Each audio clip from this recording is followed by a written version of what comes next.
Bonjour à tous, nous sommes ravis de vous retrouver pour cette émission Santé Plus qui est consacrée aujourd'hui à l'obésité. L'obésité, c'est un état dont nous allons parler avec Agnès Morin, cofondatrice et directrice nationale de la Ligue contre l'obésité. Alors pourquoi y a-t-il une Ligue nationale contre l'obésité et comment agit-elle ? Ah là là, vaste sujet. Alors pourquoi ? Parce que sur toutes les pathologies, on connaît des associations, puisque là, les parties prenantes autour d'une pathologie doivent être gouvernementales, doivent être aussi de la société civile. Et donc il n'existait pas, jusqu'à la création de la Ligue nationale contre l'obésité, d'associations portant le message, portant la pathologie, et surtout aidant les patients à se faire connaître, développer le parcours de soins. Et donc c'est ce que nous avons créé il y a très peu de temps, puisque nous existons depuis simplement 8 ans.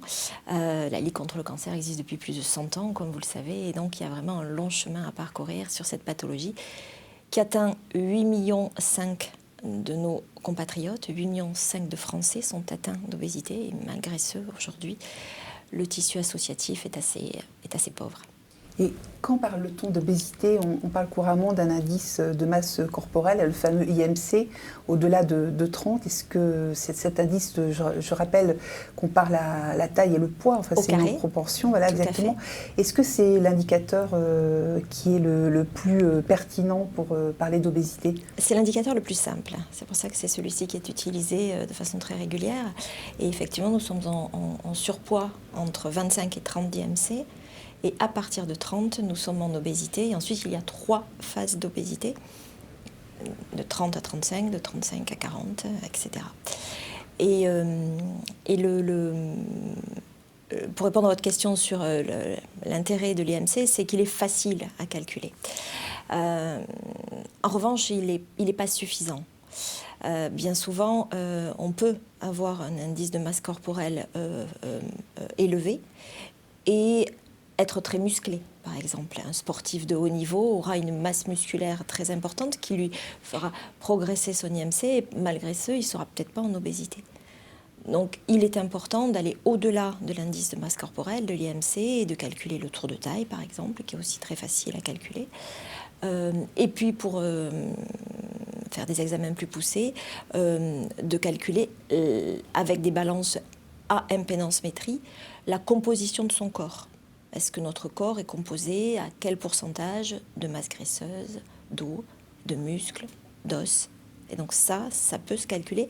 Et c'est donc une mesure beaucoup plus fine pour connaître la masse graisseuse et donc l'éventuelle obésité. Nous avons reçu, je crois en dernière minute, une vidéo que vous voulez nous montrer, que nous découvrons donc maintenant avec vous. Hey, gros là, arrête de manger.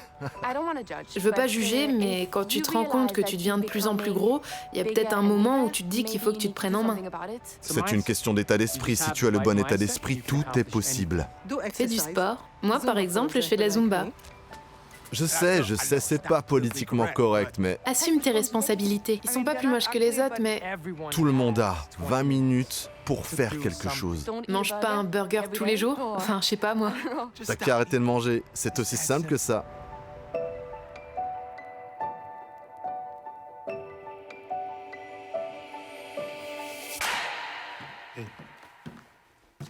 Hey Brice, j'aimerais juste que tu lises un texte sur le téléprompteur. Juste là ? Ok. Je suis ici aujourd'hui pour vous parler d'un sujet que nous avons bien trop longtemps négligé. Etisebo. Chaque année, les Ticebo causent 2,8 millions de décès. Nos gènes, nos hormones et l'environnement dans lequel nous vivons jouent un rôle. En 30 ans, aucun pays au monde n'a réussi à réduire le nombre de personnes victimes de l'Etisebo. Cette maladie affecte le bon fonctionnement de notre organisme. Et lorsque l'on est atteint, il est très difficile de s'en sortir tout seul. Des études montrent que 40% des gens souffrant d'Etisebo sont jugés négativement et humiliés. À tel point qu'ils ont honte et peur de demander de l'aide. Aujourd'hui, 650 millions d'adultes et environ 150 millions d'enfants vivent avec. Vivre avec l'Etisebo est un problème de santé, et non un défaut. Il est temps pour nous de reconsidérer ce que nous savons sur l'obésité. Hé, attends. Non, c'est pas vrai. On parle d'obésité. C'était dans le sens inverse. C'est une blague ? Je me sens mal. Je les ai littéralement jugés sur leur physique, enfin. C'est marrant parce qu'on les juge sans même y réfléchir. C'est bien plus qu'une question de régime et de sport. C'est une vraie maladie. Je suis désolée, les gars. Et comment tu te sens par rapport à ça? Je me sens mal.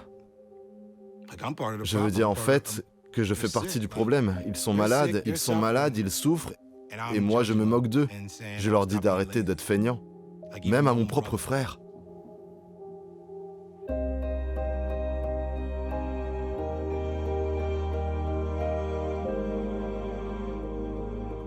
Mais je savais pas. Je te jure, je savais vraiment pas, mec.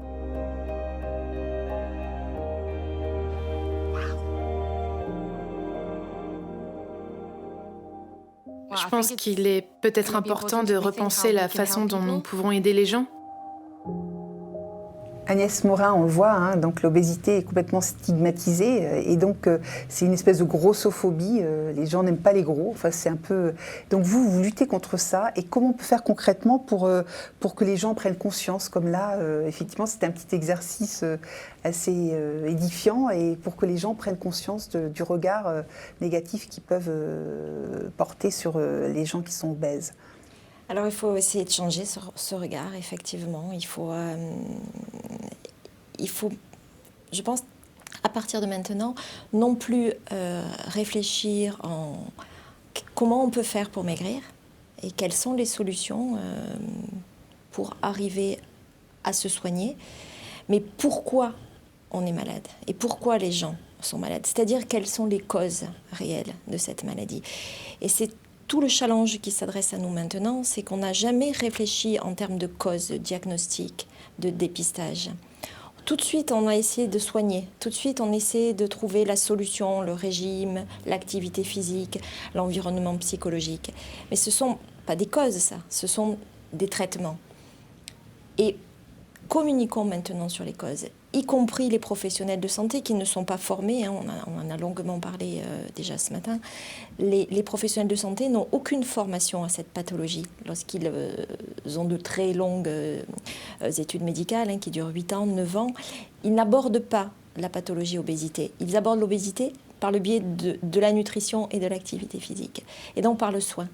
Mais ils ne se posent pas des questions de pourquoi ce patient qui arrive dans mon cabinet est en situation d'obésité. Il se fie aux apparences. Oui, il se fie aux apparences, mais aussi il y a quand même une question. Est-ce que c'est une maladie mentale, psychologique? Est-ce que c'est une addiction comme le tabac? Qu'est-ce que c'est? Que dit la science? C'est une maladie endocrine, c'est une maladie du tissu adipeux, c'est une maladie du corps qui a du mal à... comme vous et moi, à chaque fois que nous ingérons des calories, ces calories sont brûlées.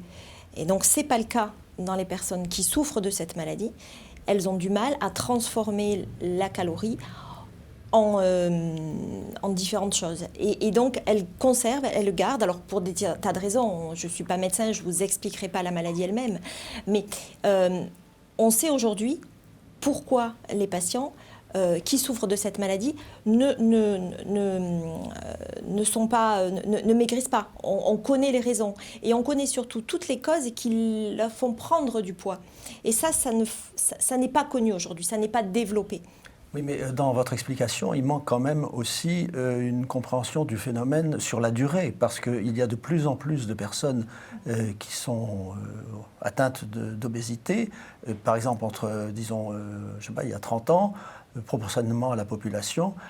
Qu'est-ce qui fait que, et aux États-Unis encore pire, que ça augmente? Vous voyez ce que je veux dire? Oui, tout à fait, parce que nous sommes dans une société si vous obésogène. fumiez en 1945, vous aviez autant de chances d'avoir le cancer du poumon qu'aujourd'hui. Donc, c'est pas le cas sur l'obésité. D'abord, l'obésité n'est pas à comparer au tabagisme, l'obésité n'est pas une addiction, l'obésité est une vraie maladie à comparer au cancer, au diabète, aux maladies cardiovasculaires. C'est une vraie maladie chronique. L'OMS le dit depuis 1997, l'obésité est une maladie chronique. C'est pas comparé au tabac. Ça, c'est sûr, les chercheurs le savent. Et nous le disent depuis 20-30 ans que la recherche se développe sur cette pathologie. Et pour répondre à votre question sur pourquoi cela augmente, parce que nous sommes dans une société obésogène. Nous sommes dans une société qui crée toutes les composantes pour que l'homme grossisse. Je vais vous donner un seul exemple sur les causes. Aujourd'hui, on sait que le stress, le manque de sommeil, ou simplement le mauvais sommeil, si on dort mal, parce qu'on est dans un environnement bruyant toute la nuit, on sait que ce sont des sources de prise de poids. On sait aussi que des médicaments, on a recensé à la Ligue contre l'obésité 70 molécules, que la prise de médicaments, et on sait que les Français sont champions des traitements médicamenteux, on sait que la prise de médicaments est une source de prise de poids. De nombreuses maladies aussi sont source d'obésité. L'obésité peut être la conséquence d'un certain nombre de pathologies, mais elle est aussi, ces maladies peuvent aussi être la cause de l'obésité. On dit toujours que l'obésité a des comorbidités, mais le diabète, par exemple, peut être une raison qui fait grossir. Ou le cancer. Certains cancers font grossir et donc créent cette pathologie. Donc, un tas de causes aujourd'hui sont réunies dans le fonctionnement de notre société pour que cette maladie se développe. Et la dernière cause dont je ne vous ai pas parlé, ce sont les perturbateurs endocriniens. Et vous connaissez aujourd'hui l'engouement vers la santé environnementale. On sait qu'il y a de nombreux obésogènes dans ce que nous mangeons, dans ce que nous respirons, dans ce que nous passons sur le corps. Et ces obésogènes, ils ne sont pas aujourd'hui ni fléchés assez, ni reconnus, ni communiqués. Et donc ils font partie aussi des raisons pour lesquelles l'obésité est une épidémie. Agnès Morin, je vous propose d'avoir un point de vue qui est très complémentaire du vôtre, d'un médecin qui est le docteur Vanessa Follop, médecin responsable de l'unité obésité adulte au CHU de Rouen et qui est comme vous, qui lutte contre la grossophobie. Il est important selon moi qu'on puisse s'interroger sur le regard qu'on porte sur la personne obèse. Quand on est confronté à une situation qui sort de l'habitude, de la norme, on a souvent des pensées automatiques qui arrivent, qui sont liées à des émotions et des comportements. Et on est tenté de fuir, de rejeter, de mettre à l'écart parce qu'on ne sait pas trop comment se comporter. Et c'est important de briser ce tabou et d'arriver à passer ce cap de la discrimination physique. J'aime bien la métaphore du bonbon, puisque finalement, quand on a envie de manger un bonbon, c'est l'emballage qui va nous attirer, c'est ce côté attrayant. Mais on est tous d'accord pour dire que l'important, c'est pas l'emballage, c'est l'intérieur. C'est comment il va être, quelle qualité gustative il va avoir ce bonbon. Et l'emballage, il présage en rien de ce qu'on va trouver à l'intérieur. Et chez une personne obèse, vous pouvez vous dire que c'est la même chose. Voir la corpulence de la personne, son reflet dans le miroir, sa silhouette, ça va présager en rien de ses valeurs, de ses qualités, de ses compétences, de qui il est au fond. Il faut simplement passer ce pas et apprendre à le connaître. Et ça, c'est un message important selon moi. Il faut aider les personnes obèses à prendre en charge leur pathologie chronique. Et cette aide, elle ne peut pas être unifactorielle. On ne peut pas avoir un médicament ou un traitement qui va tout régler. En fait, il faut surtout s'intéresser aux causes qui ont mené chaque personne à prendre du poids.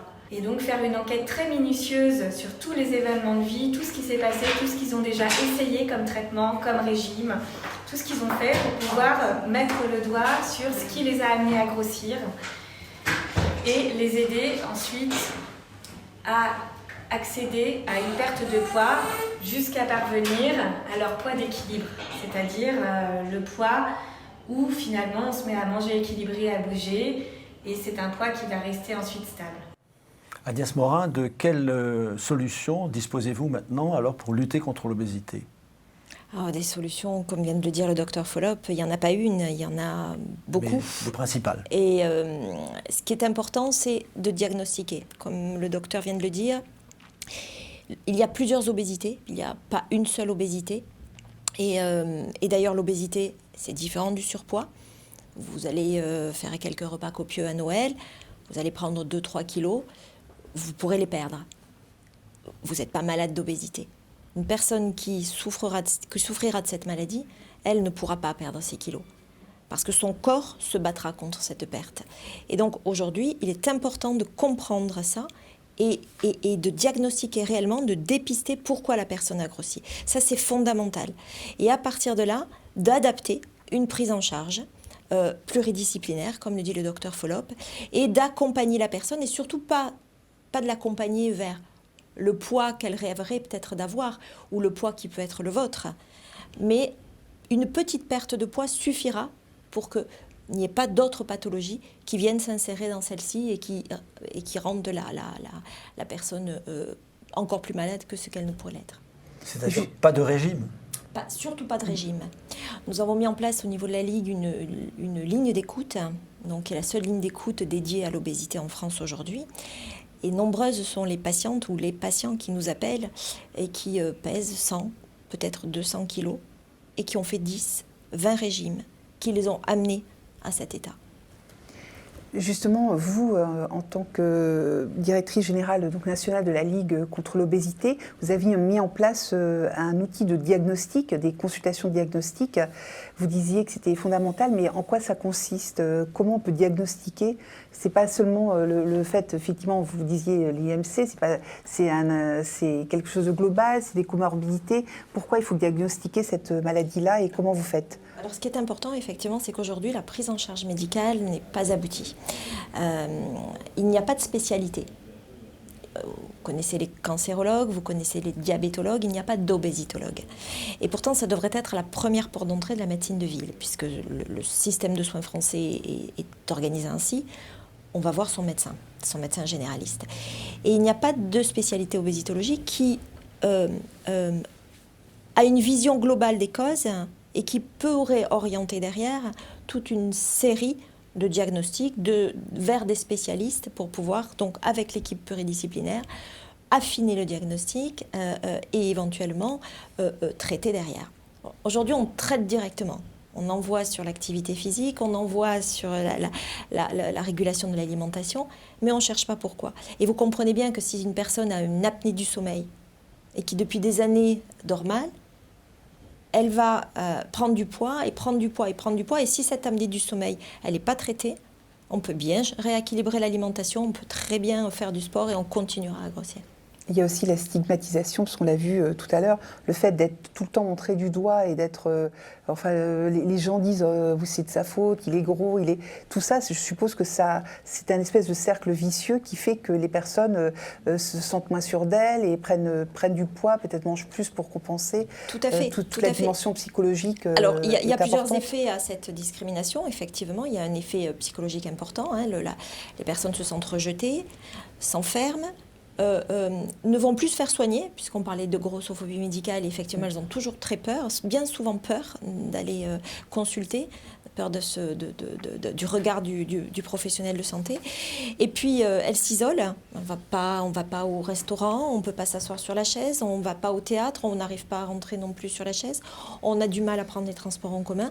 Donc, petit à petit, on s'isole, et effectivement, le seul plaisir qui reste, et la seule compensation, c'est la nourriture. C'est bien souvent se faire plaisir avec quelque chose de sucré, un bout de chocolat. Mais comprenez bien, on n'est pas sur la cause de pourquoi la personne est en obésité. On est vraiment sur des conséquences. Et donc là, ça commence à évoluer, donc les laboratoires commencent à s'intéresser effectivement à ces personnes obèses, et on voit qu'il y a des traitements qui sont actuellement en développement, et on retrouve donc le docteur Vanessa Follop qui va nous parler des traitements actuellement en cours de développement. On est très content que finalement la recherche médicale s'intéresse à nouveau à l'obésité, puisque pendant des années, on n'a pas eu de traitement disponible. Et donc, finalement, toutes les initiatives sont bonnes à prendre. Il faut à la fois accompagner le patient à manger plus équilibré, l'inciter à bouger, mais aussi prendre en charge son comportement alimentaire, donc savoir ce que représente pour lui, finalement, l'alimentation. Et puis aussi, pourquoi pas l'aider avec des prises en charge médicamenteuses ou chirurgicales. C'est l'ensemble de ces thérapeutiques qui permettra à terme d'aider les patients. Donc là, on le voit, effectivement, il y a la recherche médicale, mais on en a parlé tout à l'heure, un accompagnement vraiment global et notamment un accompagnement psychologique. Vous, en tant que Ligue donc contre l'obésité, comment vous accompagnez les patients et les personnes en situation de poids extrême, XXL? On en a parlé tout à l'heure, effectivement, nous avons ouvert un centre de santé qui s'appelle ObSanté, qui est un centre expérimental où nous accueillons des personnes en situation d'obésité qui, bien souvent, n'ont plus vu de médecin depuis très longtemps et avec lesquelles nous passons du temps. Les médecins généralistes formés à ce que nous appelons l'obésitologie, nous passons du temps avec eux. Pour vous donner un exemple, les premières consultations peuvent durer jusqu'à 1 heure, alors qu'une consultation chez un médecin généraliste, c'est 10, voire 15 minutes. Donc nous passons du temps avec eux pour essayer de comprendre l'expérience de vie, pour essayer de voir s'il y a des pathologies connexes, pour essayer de comprendre comment cette prise de poids arrive. Et pour, derrière, dépister certaines pathologies qui peuvent être connexes. Et c'est cette prise en charge médicale qui aujourd'hui est faite par une association donc, et est en test, mais qui, selon nous, doit se développer pour ne pas attendre que les personnes prennent du poids et encore du poids et arrivent à la chirurgie. Où est ce centre? Il est dans le sud de la France, il est en Occitanie. C'est l'endroit où la Ligue nationale contre l'obésité est née, puisque les fondateurs sont d'Occitanie. Et l'idée, c'est que... Comment peut-on le joindre? Vous pouvez, ensuite, on peut... il y a un site internet qui s'appelle ObSanté. ObSanté. Il faut aller sur le site internet et puis on peut très bien... Doctolib, enfin on peut le trouver sur différentes plateformes. Et ce qui est sûr, c'est qu'on fait aussi de la consultation à distance. Donc pour des gens qui ne sont pas sur place, ça peut être une bonne chose, sachant qu'on a des gens qui se déplacent de Paris pour venir jusqu'à Montpellier, qui viennent en train pour être pris en charge par ce centre. Donc on s'est ouvert en février dernier, donc on se donne 1 année de fonctionnement pour voir le modèle économique qui est pas stable, puisque la prise en charge aujourd'hui n'est pas reconnue, la prise en charge de l'obésité, à sa juste valeur, et donc on compte ouvrir d'autres ObSanté, y compris sur l'Île-de-France. Et qu'est-ce qu'il faut faire pour que justement cette prise en charge, que les pouvoirs publics s'en emparent et puissent effectivement davantage traiter le problème? Parce que, en tout cas, diagnostiquer puis traiter pas le problème, enfin la maladie. Je pense qu'il faut que l'obésité atteigne le statut social de pathologie. Et ce n'est pas le cas en France aujourd'hui. Il faut que la prise de conscience au niveau de la pratique médicale, au niveau des gouvernements successifs, pas spécialement le gouvernement actuel, mais les précédents ont fait pareil, il faut qu'on déclare l'obésité comme une véritable maladie, une maladie chronique, mais surtout d'abord une véritable maladie. C'est le cas dans les plus grands pays européens, l'Allemagne, l'Italie, le Portugal, ils ont fait le chemin, à nous de le faire. Et une fois que le statut social de la maladie sera acquis, là, les portes s'ouvriront. Là, nous pourrons travailler au remboursement, à l'ALD, à l'affection de longue durée, à la prise en charge médicale, etc. etc. Et une dernière question, parce que nous allons devoir terminer cette émission. Agnès Morin, comment suivre sur le long terme? Est-ce que vous fixez un objectif? Vous recevez une personne qui pèse X kilos par rapport à la moyenne de sa taille, je ne sais pas, c'est disons le double ou 30 ou 40 kilos. Est-ce que vous lui fixez un but? Comment est-ce que se fait cette... Non. Nous sommes tous différents. Nous avons tous des yeux bleus, des yeux verts, une taille, un poids différent aussi. Et il faut l'accepter. Il faut qu'on arrive à sortir cette société de ce moule dans lequel on essaye de nous mettre. Et donc non, le but n'est pas simplement de perdre du poids. Le but, il est de comprendre pourquoi et que la personne elle-même le comprenne et qu'elle se prenne en charge. Même si on perd 500 grammes, on évitera peut-être un accident cardiovasculaire. Donc le but ultime n'est pas la perte de poids. Le but ultime n'est pas de faire 50 kilos. Le but ultime, c'est de savoir accompagner sa pathologie, de savoir la contraindre, de savoir la traiter.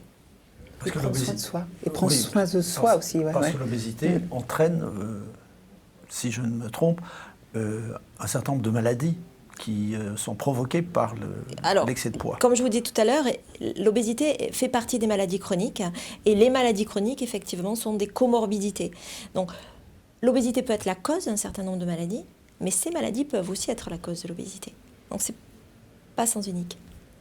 Merci beaucoup Agnès Morin. Je rappelle que vous êtes cofondatrice et directrice nationale de la Ligue contre l'obésité. Merci d'avoir participé à cette émission de Santé Plus. Merci à vous.